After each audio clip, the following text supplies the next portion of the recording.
नमस्कार, आप देख रहे हैं एनबी न्यूज। मैं आपके साथ रवि राजपूत। हमारे खास कार्यक्रम स्वर्णिम मध्य प्रदेश छत्तीसगढ़ में आप सभी का स्वागत है। वहीं मुख्यमंत्री शिवराज सिंह चौहान ने हिंदी विमर्श कार्यक्रम में भाग लिया। इस दौरान उन्होंने हिंदी भाषा की महत्वता बताई। वहीं दूसरी तरफ उन्होंने कहा कि मेडिकल की पढ़ाई अब हिंदी में होगी। आगे क्या कुछ कहा है सीएम शिवराज ने, सुनिए। मुझे बहुत कुछ कहना नहीं है, क्योंकि हमें तो करना है। करने की शुरुआत बहुत पहले हो गई थी। हिंदी विश्वविद्यालय हमारी उसी तरफ का परिणाम था, फल था। यह अलग बात है कम सफल हुआ कि ज्यादा सफल हुआ। मध्य प्रदेश की अपनी कोई एक पहचान नहीं थी।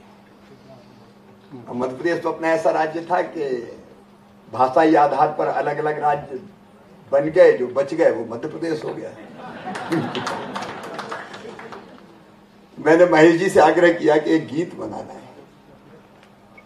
जो कम से कम मध्य प्रदेश को एक भावनात्मक सूत्र में बांध दे। तब फिर वो गीत आया, मध्य प्रदेश गीत। उसी तरफ का परिणाम था। पाणिनि संस्कृत विश्वविद्यालय उसी तरफ का परिणाम था। विश्व हिंदी सम्मेलन भोपाल में हो, मध्य प्रदेश की राजधानी में, आग्रह पूर्वक हम यहां लेके आए थे। और आज ये कहते हुए अत्यंत प्रसन्नता है।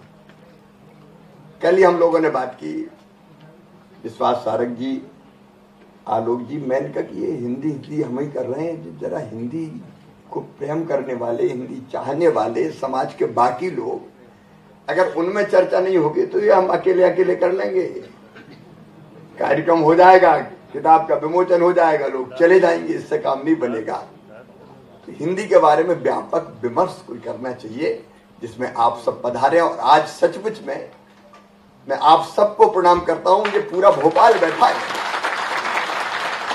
समाज का हर वर्ग बैठा है, चिकित्सक मित्र भी बैठे हुए हैं, अस्पताल और मेडिकल कॉलेज चलाने वाले भी बैठे। और जब यहां सुन रहा था मैं विद्वान वक्ताओं को, क्योंकि हमारे भोपाल की करीब है, तो जो रिस्पांस मिल रहा था आपकी तरफ से, क्योंकि ये बात हो गई है कि रेल को लोह पदगामिनी नहीं कहेंगे।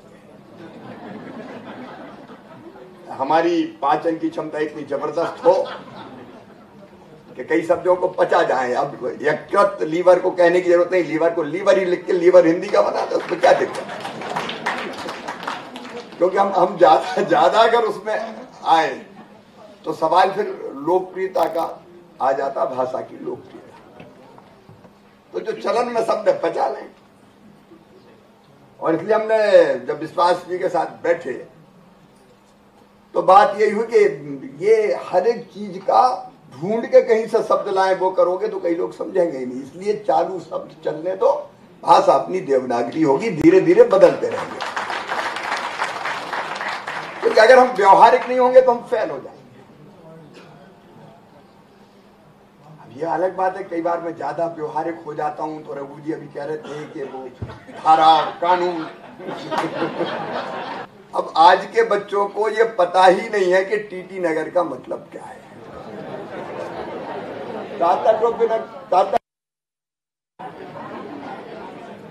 मतलब आप देखिए, एक एक महापुरुष के नाम पे रखे गए नाम का क्या सत्यानाश किया है। Short form.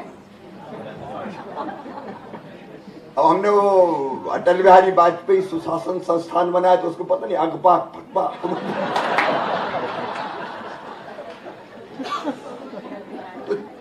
तो चीजें हमको ठीक करनी पड़ेगी। और हो सकता है कि मानस में परिवर्तन दिखाई दे रहा है, थोड़ा समय लग जाए। वो बीच में से आवाज आई कि लिखा हुआ मेयर साहब, हम ये क्यों नहीं लिख सकते कि झीलों के नगर भोपाल में आपका स्वागत है। और जो मैं रघु जी की इस बात को मानता हूं कि ऊपर लिखा जाए झीलों के नगर में, भले नीचे छोटे शब्दों में सिटी। हमने कहा असंभव शब्द हमारे शब्दकोश में नहीं है।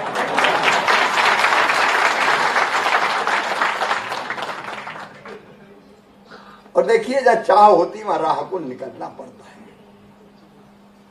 प्रधानमंत्री जी ने संकल्प व्यक्त किया, मातृभाषा में शिक्षा। हम हिंदी के ऐसे आग्रही नहीं है कि हम ये कहें कि हिंदी के अलावा और कोई भाषा श्रेष्ठ है। हम सब भाषाओं का आदर करते हैं। हमारे आखिर हमारे संतों ने कहा एकम सद विप्रा बहुधा वदंती, अलग अलग विचारों का हमने स्वागत किया है।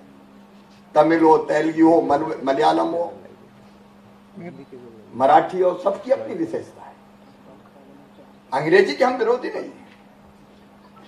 भाषा के रूप में कोई सीखे, क्या आपत्ति हो सकती है, लेकिन अंग्रेजी ऐसी हो जाए कि मैं छोटे छोटे शहर में जाता हूं, आई लव माई कुरबाई,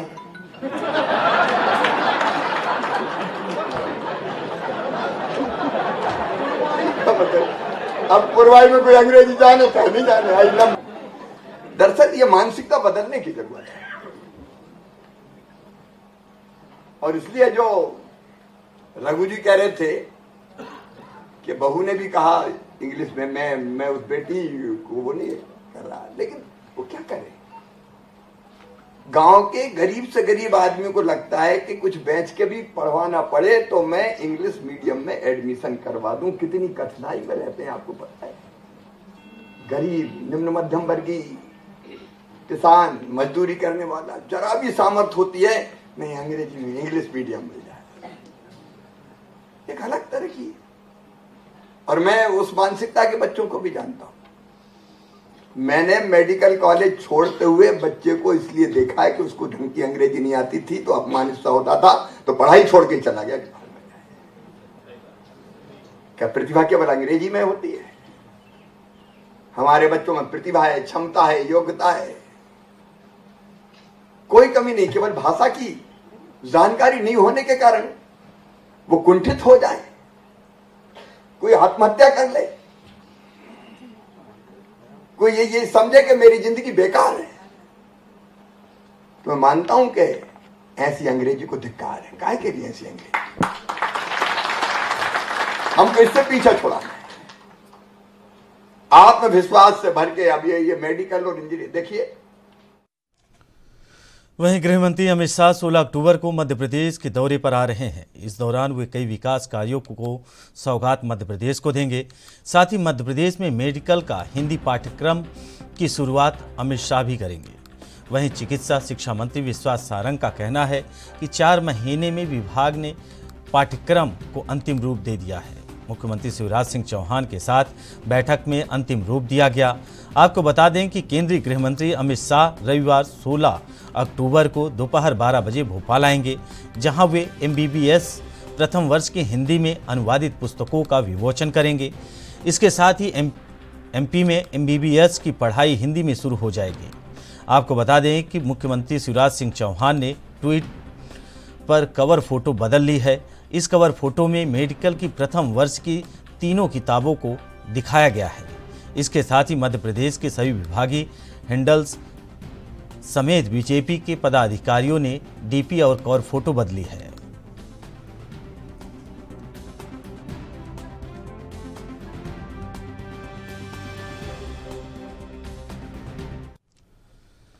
वहीं छत्तीसगढ़ के सरकारी अधिकारियों और कर्मचारियों को प्रदेश सरकार ने दीपावली से पहले बड़ा तोहफा दिया है। कर्मचारियों को अक्टूबर में महंगाई भत्ता बढ़ा हुआ मिलेगा। 7वें वेतनमान वालों को अब 33%, 6वें वेतनमान वालों को 201% DA मिलेगा। मुख्यमंत्री भूपेश बघेल के निर्देश पर शुक्रवार को 5% महंगाई भत्ता बढ़ाने का आदेश वित्त विभाग ने जारी कर दिया है। DA का भुगतान 1 अक्टूबर 2022 से नगद किया जाएगा। DA में 5% की वृद्धि के बाद प्रदेश में 7वें वेतनमान से वेतन पाने वालों को 33% महंगाई भत्ता भी मिलेगा।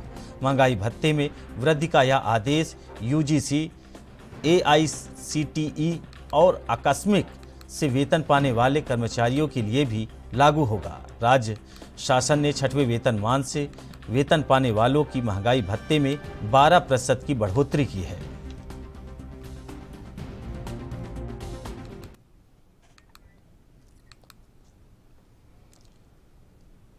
वहीं मध्य प्रदेश के बालाघाट के परसवाड़ा विधानसभा क्षेत्र के अंतर्गत बुढ़िया गांव में 1980 से लंबित सात नारी जलाशय के निर्माण का आज क्षेत्रीय विधायक और जल संसाधन राज्य मंत्री रामकिशोर कांवरे ने भूमि पूजन किया। इस डैम के बनने से लगभग 2000 किसानों को फायदा होगा। दरअसल सात नारी जलाशय परियोजना 1980 में स्वीकृत हुई थी, लेकिन 40 साल से यह प्रोजेक्ट अटका हुआ है, जिससे सिंचाई के अभाव में किसानों को फसलों के नुकसान होती है और वे पूरी तरह भगवान भरोसे निर्भर रहते हैं। आज जल संसाधन राज्य मंत्री रामकिशोर कांवरे ने इसका भूमि पूजन किया है। अधूरी जलाशय का काम 1 साल के भीतर 10.25 करोड़ की लागत से होगा। आधा दर्जन ग्राम पंचायत के लगभग 2000 किसानों को सिंचाई के लिए पानी मिलेगा।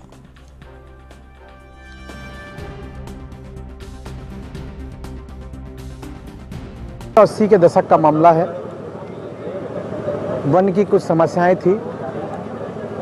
उस समय 22 लाख रुपए में इसकी प्रशासकीय स्वीकृति थी, लेकिन उस समय ये बांध नहीं बन पाया। समय बीतता चला गया, बहुत सारे जनप्रतिनिधि आए, किसी ने इस पर विशेष ध्यान नहीं दिया। देखिए, एक कहावत आपने सुना है कि मन के जीते जीत और मन के हारे हार है। मैं जब 2008 में पहली बार विधायक बना तो मैंने इसकी बारीकियों को समझा।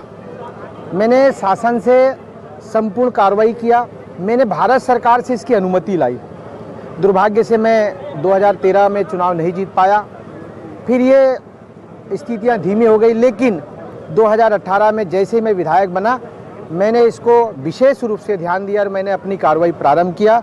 सौभाग्य से आप सबके जनता के आशीर्वाद से इसी विभाग का मंत्री बन गया।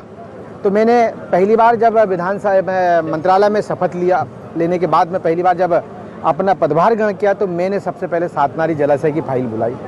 मैंने इसके आदतन स्थिति को देखा और इसके आदतन स्थिति को समझ के मैंने विभागीय अधिकारियों से चर्चा करके सारी कार्रवाई जो हमको फॉरेस्ट की जो डूब का क्षेत्र था उसकी ज़मीन की हमने व्यवस्था की। हमने 7 करोड़ रुपये जो मुआवजा फॉरेस्ट को देना था, हमने उसके लिए राशि व्यवस्था की। हमने बजट में प्रावधान किया और हमने पैसा दिया।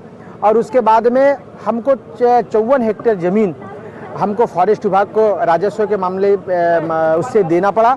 हमने वो व्यवस्था भी की।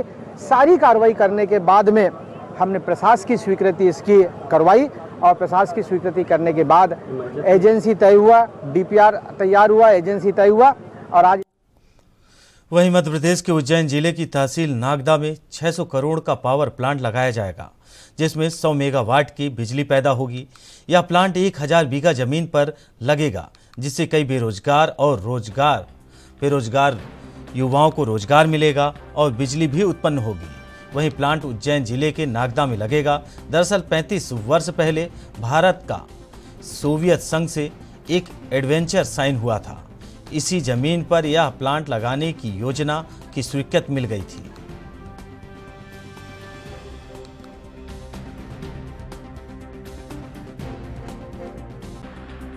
अभी पिछले लगभग 35-40 वर्ष पहले सोवियत संघ और भारत का एक एडवेंचर MOU साइन हुआ था। यहाँ पे कुछ वो लाना चाहते थे प्लांट, लेकिन किसी के सोवियत संघ के टुकड़े होने के बाद वो प्लांट खटाई में चला गया। लेकिन लगभग उनकी 1000 बीघा से भी ज़्यादा ज़मीन मेन रोड पे थी। उसको हमने चिन्हित करके हमने मंत्री जी से, केंद्रीय मंत्री जी से बात करी और उनसे निवेदन करा कि ये ज़मीन आपकी है, इसमें हमको कोई बोला आप क्या चाहते हो, तो हमने बोला यहाँ पे कोई प्लांट लग जाए जिससे कि हमारे युवाओं को रोज़गार मिले। तो उन्होंने उसकी चिन्हित कर ज़मीन के हमने जब कागज़ दिए तो उन्होंने फिर यहाँ अधिकारियों को भेजा। उसके बाद 600 करोड़ की लागत से 100 मेगावाट का पावर प्लांट स्वीकृत हो गया है। उसके टेंडर लग गए हैं और दिवाली के बाद उसके टेंडर खुलेंगे। तो ये एक बहुत बड़ी सौगात हमारे जिले उज्जैन जिले को मिली और नागदा को मिली। कितने लोगों को इससे फ़ायदा हो जाएगा? इससे सैकड़ों युवाओं को रोज़गार मिलने की संभावना है। और सबसे बड़ी बात तो ये है कि जो 100 मेगावाट बिजली है वो कंपनियां भी तैयार है कि हम लेने को तैयार है, तो वो MPB बोर्ड और ये लोग तय करेंगे। वहीं मध्य प्रदेश के जबलपुर में हाई कोर्ट और पुलिस मुख्यालय के निर्देशों के परिपालन में एक बार फिर हेलमेट न पहनने वाले दोपहिया वाहन चालकों के खिलाफ कार्रवाई शुरू हो गई है। शहरा और ग्रामीण थाना क्षेत्र में चेकिंग अभियान के दौरान 683 दोपहिया वाहन चालकों के खिलाफ कार्रवाई की गई। इस दौरान 1,70,750 रुपये जुर्माना वसूला गया। वहीं प्रेस वार्ता कर एसपी सिद्धार्थ बहुगुणा ने बताया कि वाहन चलाते समय यदि सही तरीके से यातायात नियमों का पालन नहीं किया जाएगा तो 50% दुर्घटनाओं को टाला जा सकता है। उनसे बात करके हम इसको करवाएंगे। हालांकि अभी हमारा अभियान जो है प्रमुख तौर पे ये हेलमेट वाला है। इसमें हमको कोशिश ये करनी है कि एक परसेप्टिबल चेंज जो है जबलपुर में दिखे और लोग जो है हेलमेट, उनसे बात करके हम इसको करवाएंगे। हालांकि अभी हमारा अभियान जो है प्रमुख तौर पे ये हेलमेट वाला है। इसमें हमको कोशिश ये करनी है कि एक परसेप्टिबल चेंज जो है जबलपुर में दिखे। वहीं राज्य सरकार ग्रामीण पारंपरिक खेलों की प्रोत्साहन के लिए उद्देश्य छत्तीसगढ़िया ओलंपिक की शुरुआत कर चुकी है। राजीव युवा क्लब के तत्वाधान में गांव-गांव में पारंपरिक ग्रामीण खेलों का आयोजन हो रहा है। कोंडागांव जिले के ग्राम माझी बोरंड में आयोजित खेल प्रतियोगिता के दौरान एक महिला की मौत की घटना भी शनिवार को सामने आई है।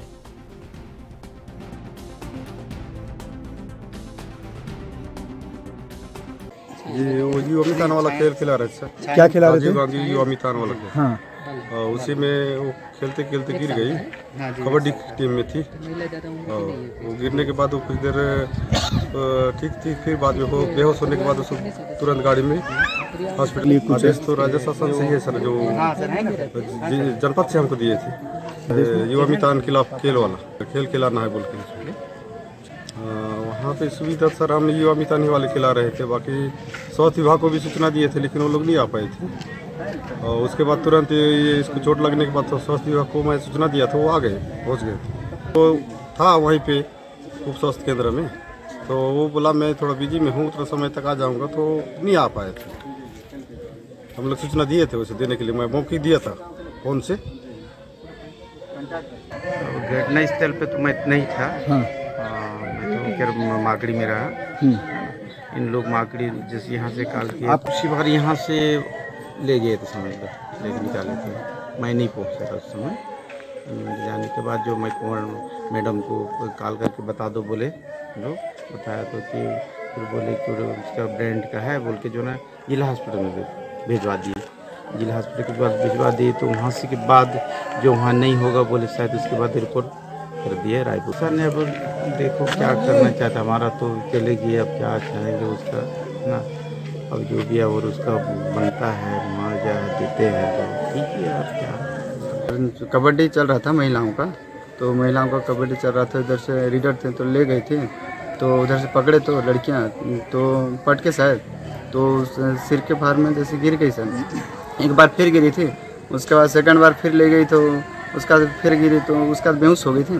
बेहोश हो गई, बेहोश होने के बावजूद तो उठी, मुंह वगैरह पानी वानी पी तो धुली, तो उसके बाद ना तो अचानक गिर के फिर बेहोश जैसे हो गई, तो उसके बाद उठी नहीं, उठा के थक गए सभी लोग, उठा के घर वाले पूरे खेलने मैदान वाले महिलाएं उठा के थक गए, तो उसको गाड़ी वाड़ी घर से ले गए। डॉक्टर को बुलाए, ये हमारे 7 गाँव डॉक्टर हैं, तो उनको बुलाए तो चेक करके देखे यहाँ पर तो नहीं हो पाएगा, कोंडागांव जिला में ले जाइए उनको बोले, तो सीरियसली है बोले, तो कोंडागांव जिला ले गए शायद, तो वहाँ से रिफ़र करे शायद रायपुर के लिए। दूसरे या तीसरे दिन खेले सर। ये कल हुआ सर, कल 14/10/2022 ग्राम सभा मेरा बाड्रा पंचायत है, वहाँ ग्राम सभा में था मैं सर।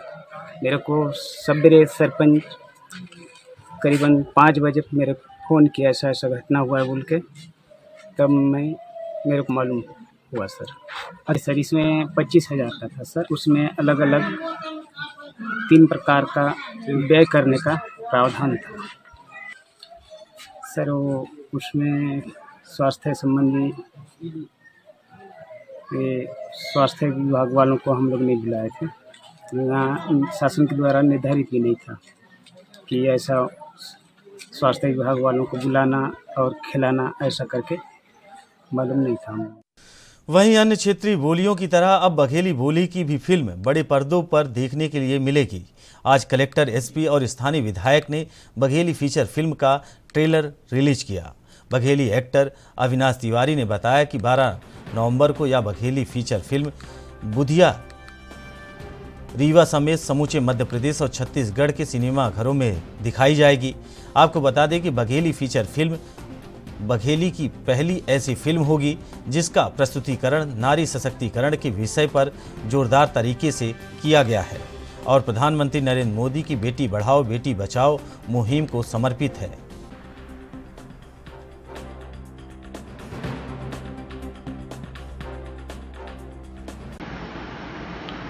नमस्कार। फिल्में ही भाषा के कदम को आगे बढ़ाती हैं। आज अगर हम किसी भाषा को जान रहे हैं, पहचान रहे हैं, तो फिल्मों के माध्यम से जान रहे हैं। उसी तर्ज पर हम सभी कलाकारों ने मिलकर एक बघेली फिल्म का निर्माण किया है, बुधिया। जी हाँ, बघेली की पहली फिल्म है जिसको सेंसर बोर्ड ने पास किया है और हम सब के लिए बड़े गर्व की बात है। हम आप सबसे अपील करते हैं कि आप सब कोई बघेली बोली को बढ़ाने के लिए इस फिल्म को ज़्यादा से ज़्यादा अपने पूरे परिवार के साथ देखें ताकि हमारे बघेली बोली का एक बड़े स्तर में स्थान मिल सके। 12 नवंबर को फिल्म आपके नज़दीकी सिनेमाघर में रिलीज हो रही है पूरे एमपी और छत्तीसगढ़ में। तो बघेली वहीं छत्तीसगढ़ के सरगुजा में आयोजित 22वीं राज्य स्तरीय सालेह क्रीड़ा प्रतियोगिता का 4 दिनों बाद समापन किया गया। दरअसल सरगुजा जिले में 22वीं राज्य स्तरीय सालेह क्रीड़ा प्रतियोगिता में 6 विधाओं के खेल का आयोजन किया गया था, जिसमें छत्तीसगढ़ के 5 संभागों से 800 से अधिक खिलाड़ियों ने भाग लिया।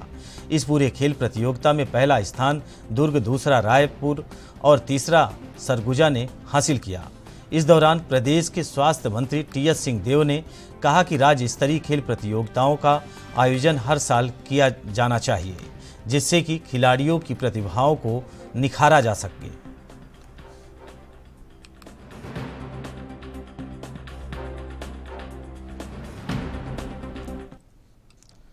फिलहाल इस बुलेटिन में हमारे साथ इतना ही। बाकी खबरों से जुड़े रहने के लिए देखते रहिए एएनबी न्यूज़। नमस्कार।